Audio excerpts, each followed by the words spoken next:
Ed, how you doing, man? Thanks for coming on.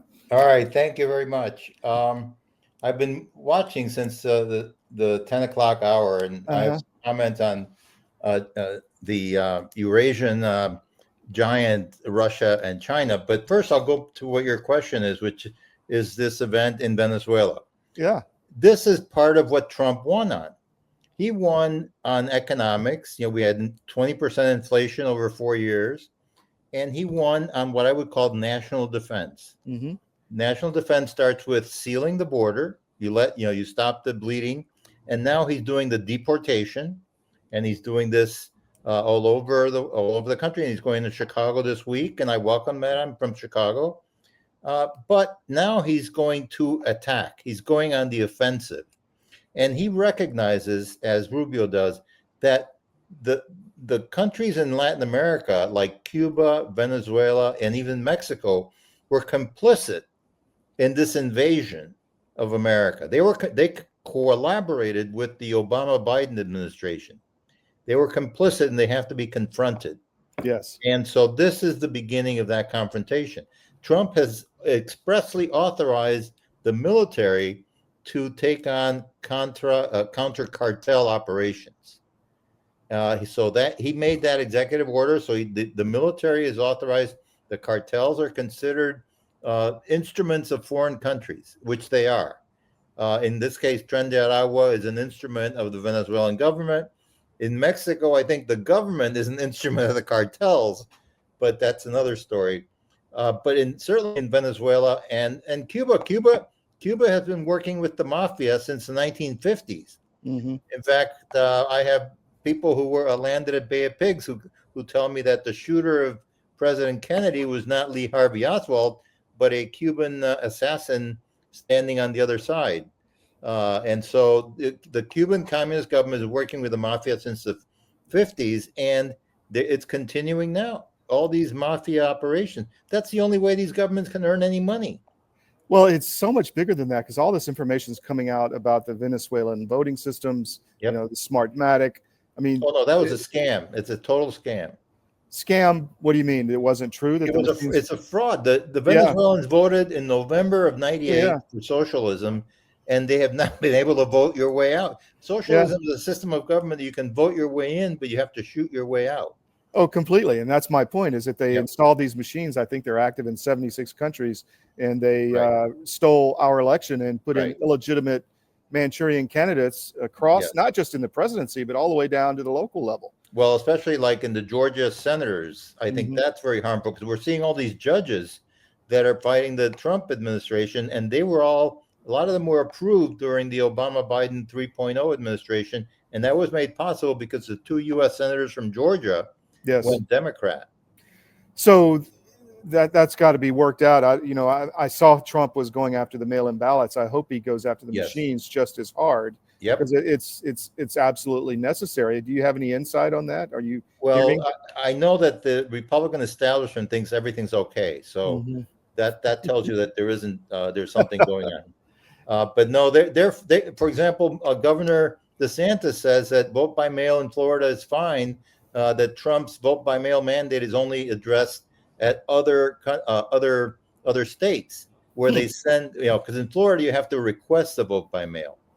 In fact, I have a column coming up later this week where I say that Florida's election procedures are the cleanest dirty shirt. Compared with California, we're a lot better, but we're not good. We're not. Well, we've had Chris Gleason on many, many times, and we keep pounding this because he ran for the supervisors of elections in Pinellas, one of the worst counties out there. Yep. And they ordered 200 and something thousand vote by mail ballots on a Sunday when the office was closed, all at once. Right. And then they half of them came back and were voted, and most of them had no address that was valid. And something similar happened in Miami-Dade, and I sent the information to the Office of Election Crimes in Tallahassee. They did nothing. Yeah. So I know Chris has been chasing it. Also in Palm Beach County, Jeff Bongiorno has a very active pro se case. And one of the things that I'm trying to tell them is we need to raise money so they can hire some real lawyers.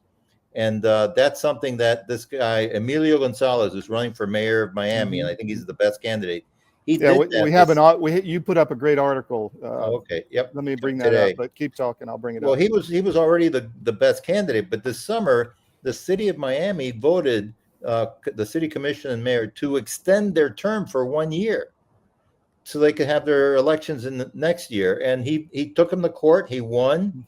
I'm going to have lunch with their lawyers on Friday. These are serious litigators, and we're gonna, this is a kind of conservative litigation that we need. Looks like you got a shot from his dentist, but that's okay.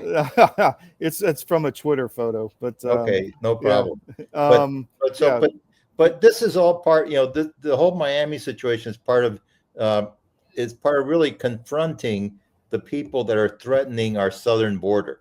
Yeah. And these are countries like Cuba, of course, Venezuela, Mexico. They are completely in cahoots with the cartels. In particular, Tren de Aragua in Venezuela was organized by them and with the complicity of the Obama-Biden administration.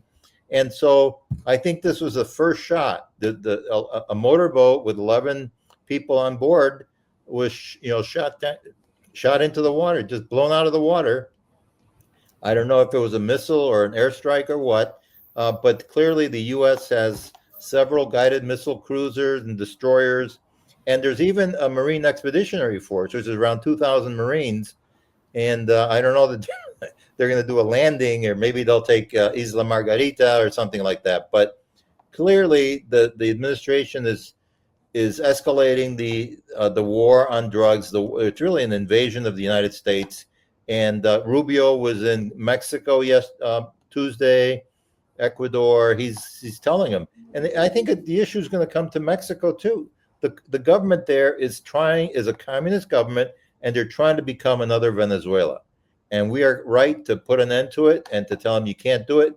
And if necessary, we're going to take the fight to the cartels. The American military will take the fight to the cartels. And a couple of days ago, there was a scuffle in the Mexican Senate on this issue. I saw that. Yeah, that some senators, in fact, one Mexican senator has expressly said that the government is controlled by the cartels and they welcome U.S. military. It's like the people in the south side of Chicago. Pastor Corey Brooks, that I wrote a column on, he's saying, yes, bring in the National Guard, bring in ICE. There's a problem here, and the cartels are running.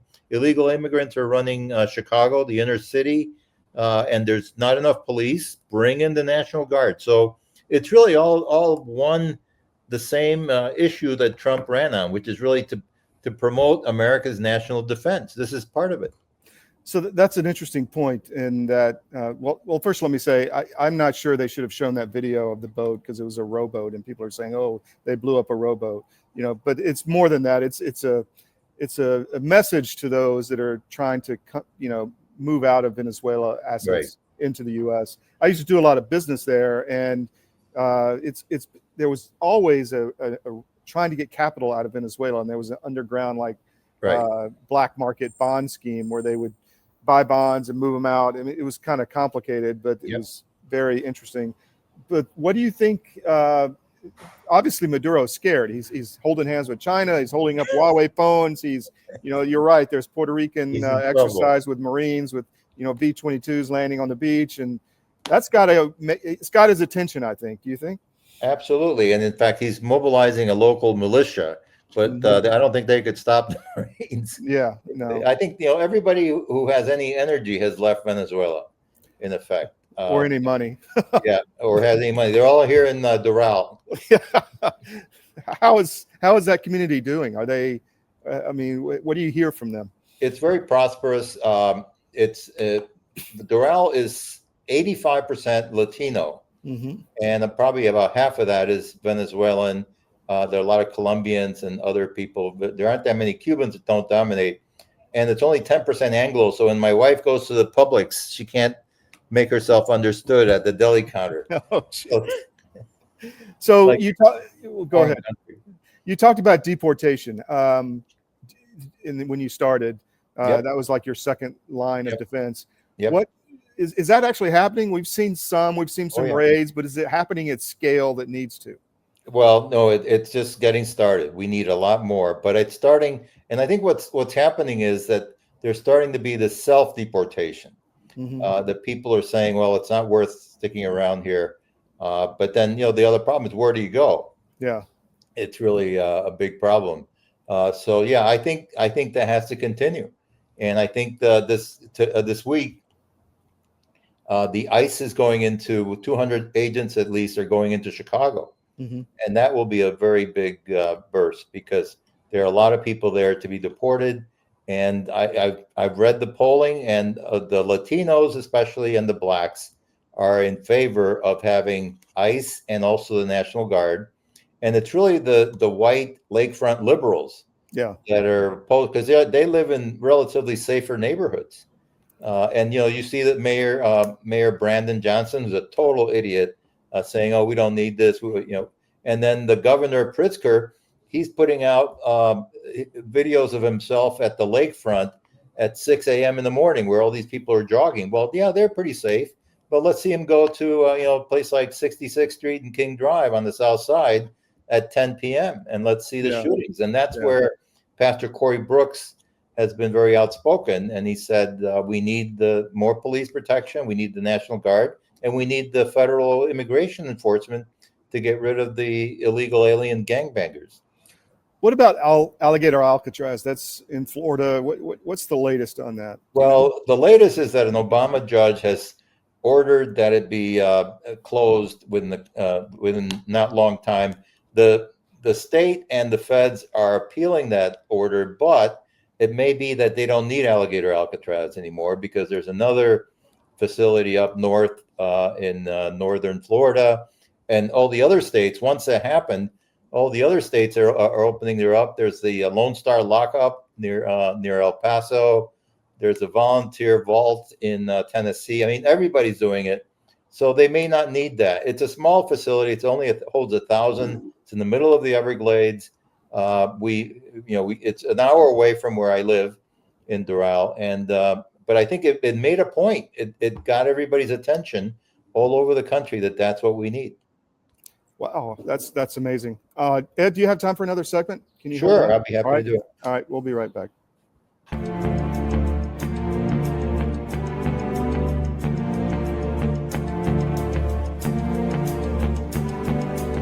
Celebrate our newest launch, Rev 7. I'm bringing you an amazing introductory offer, plus an exclusive overstock sale that you're not going to want to miss. Rev 7 is our premium energy drink that tastes great and gives you energy all day with no jitters and no crashes. That's because there's no sugar and no caffeine. I'm so sure you're going to love Rev 7 that for a limited time you can try our 3-pack absolutely free. Or check out our Percale bed sheets. I can't believe I'm even going to say this. Every color, every style, every size, only $29.88. So go to mypillow.com or call the number on your screen. Use your promo code to save 20% on our Rev 7 12-packs, or try our introductory 3-pack absolutely free. And our Percale bed sheets, all sizes, only $29.88, even the queens and kings. Inventory is extremely limited, so order now. Pandemic, we can never be caught unprepared again. And so many Americans, when COVID hit, they had nothing in the house. Stores were shut down, and doctors' offices were shut down, and even if doctors prescribed drugs, hydroxychloroquine, ivermectin, pharmacists wouldn't fill the prescriptions. That was a nightmare. Now the situation is much worse. We have these horrible supply chain problems. In our emergency medical kit at the Wellness Company, we have 8 prescription drugs that are all potentially life-saving. Most people who died with COVID, they died in the hospital because they didn't receive early treatment. Every American family should have one of these.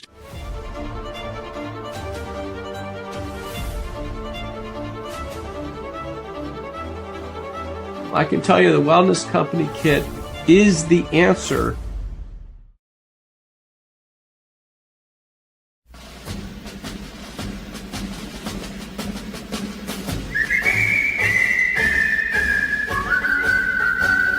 When Johnny comes marching home again, hurrah, hurrah, we'll give him a hearty welcome then, hurrah, hurrah. Oh, the men will cheer, the boys will shout, the ladies they will all turn out and will all.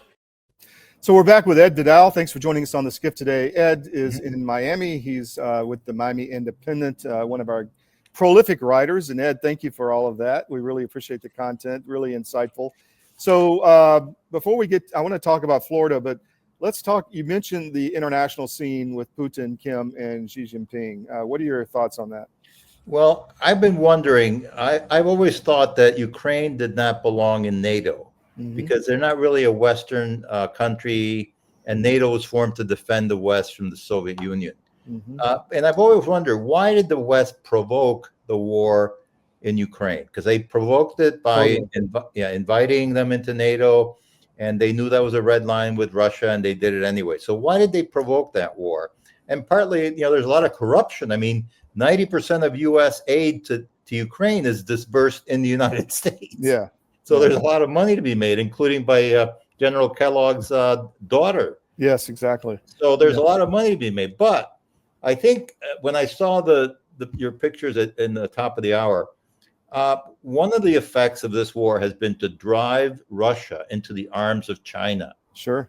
Which they had, Nixon had, to his credit, did very few good things, but that was one of the good things he did. He and Kissinger is drive them apart, and that's in our interest. That's in America's interest. So in effect, the globalists, including in the U.S. government, who caused the war in Ukraine, were really trying to harm America. And I think that's one of the themes we have to have in mind, that the Democrats, the progressives, are really anti-American.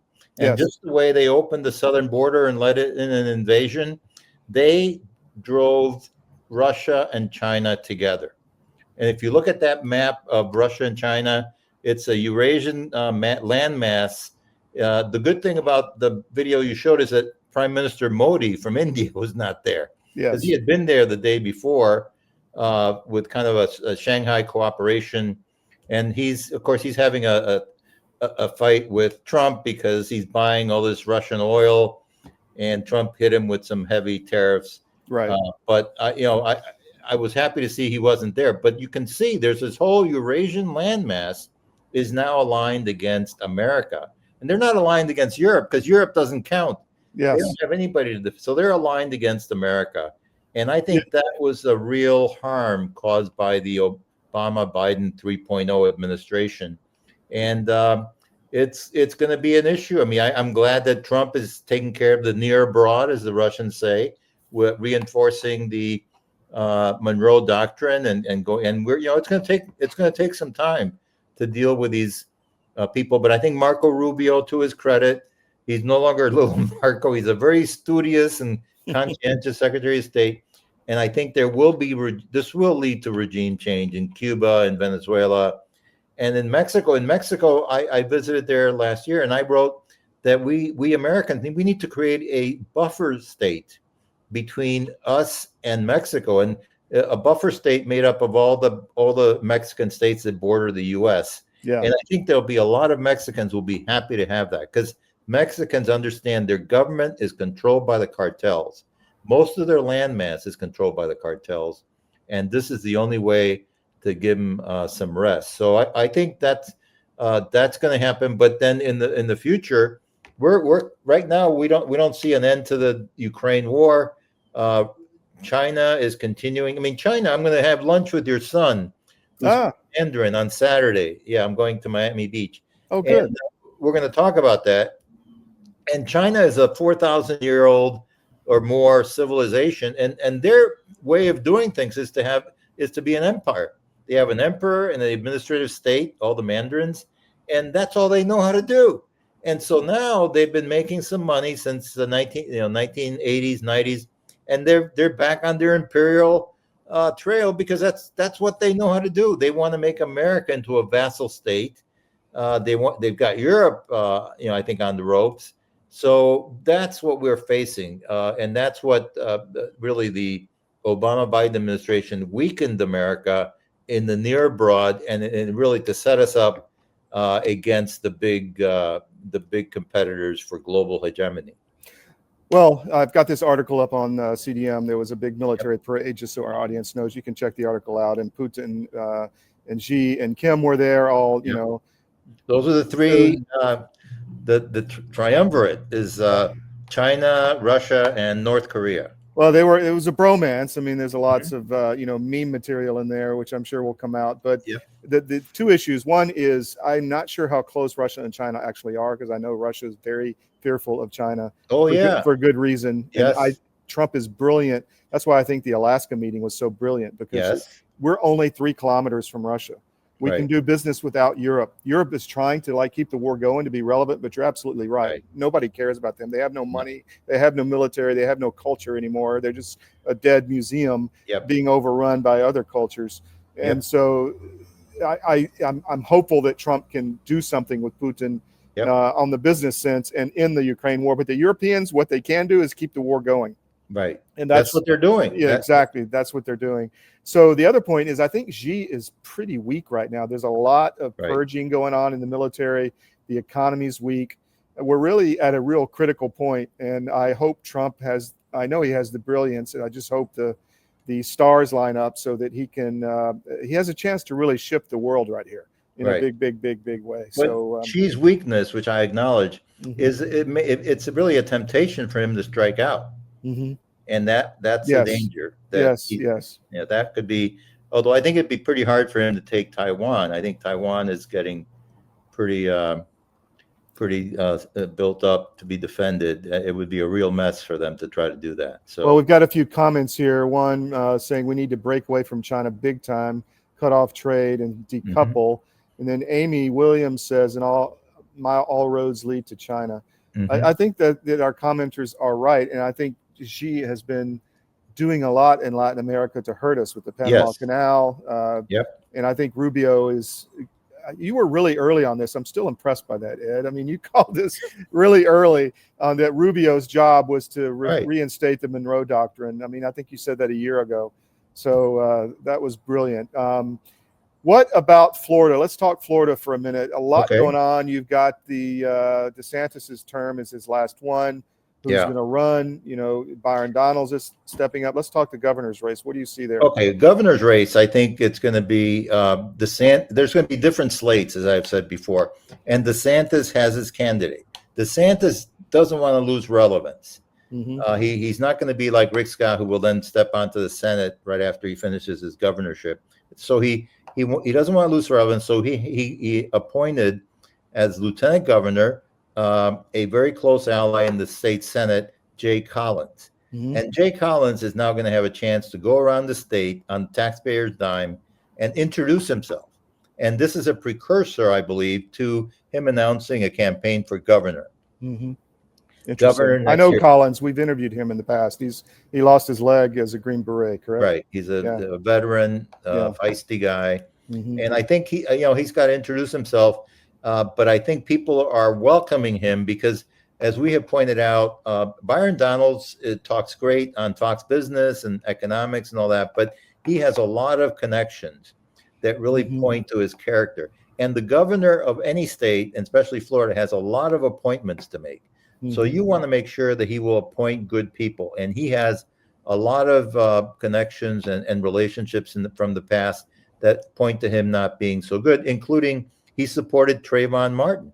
And we had the evidence. They challenged when one of our articles said that, and we had the evidence. The campaign was not happy about that. But we said, look, here we go. Here's the proof.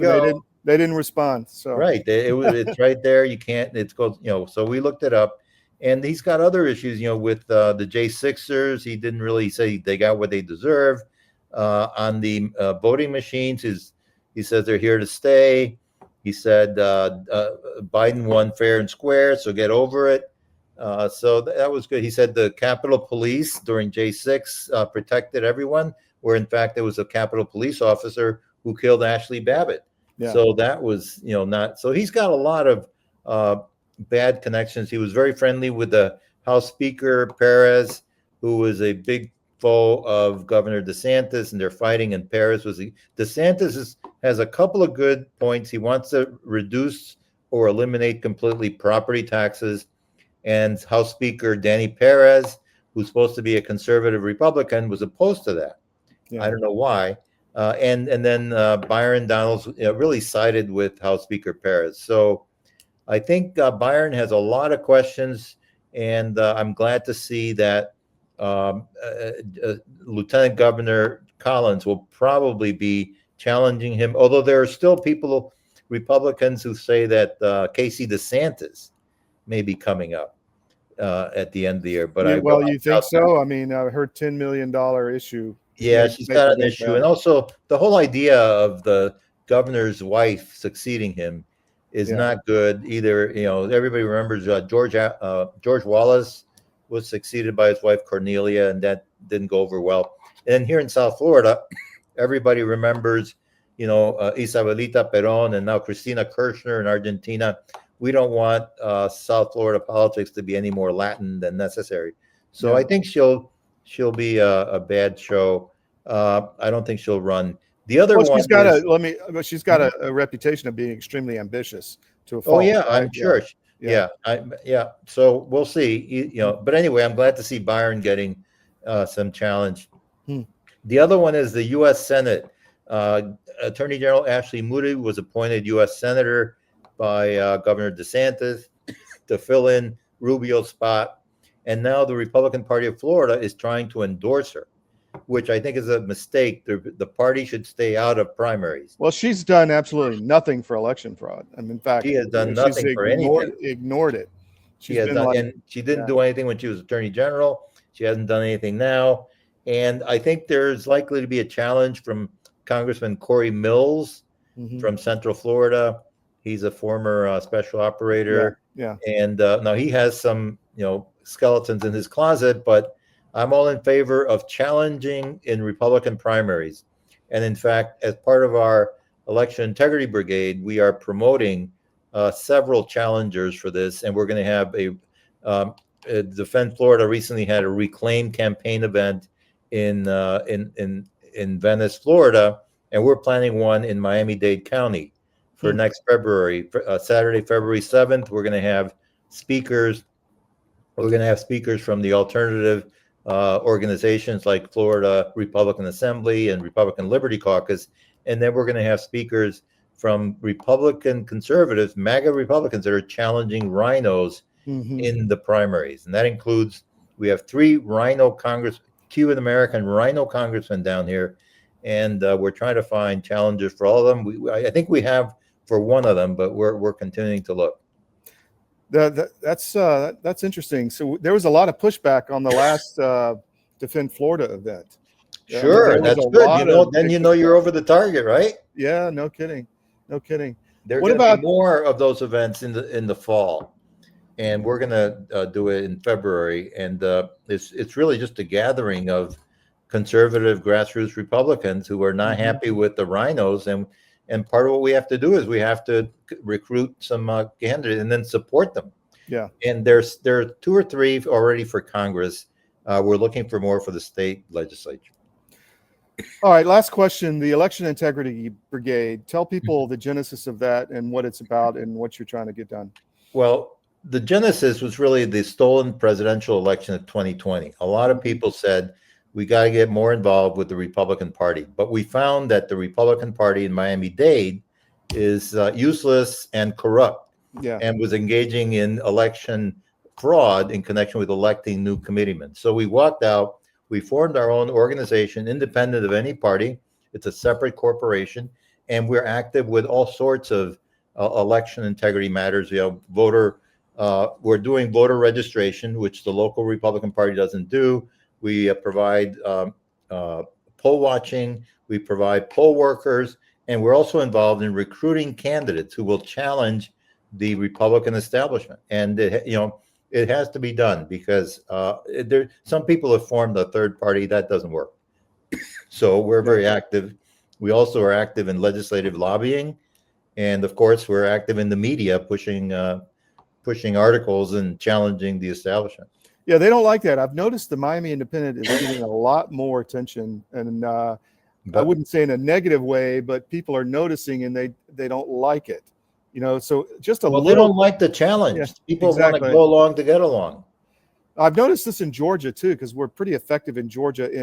There's AJC, there's the whole Soros network in Florida also. They own everything, and just one tiny little paper. Right. they can't have that. I mean, it's amazing to me. Just a little bit of a media accountability really flips them out, because they know that it's so easy to find information on them. And for a while, they were just arrogant and didn't think they could get busted. Well, they had a monopoly, but here in Miami, the Miami Herald is really just a shadow of what it used to be. It's very low. They need 80,000 paid subscribers, and they have like 28,000, something like that. So they're not doing well. There's nobody else covering. So we're stepping into the right gap.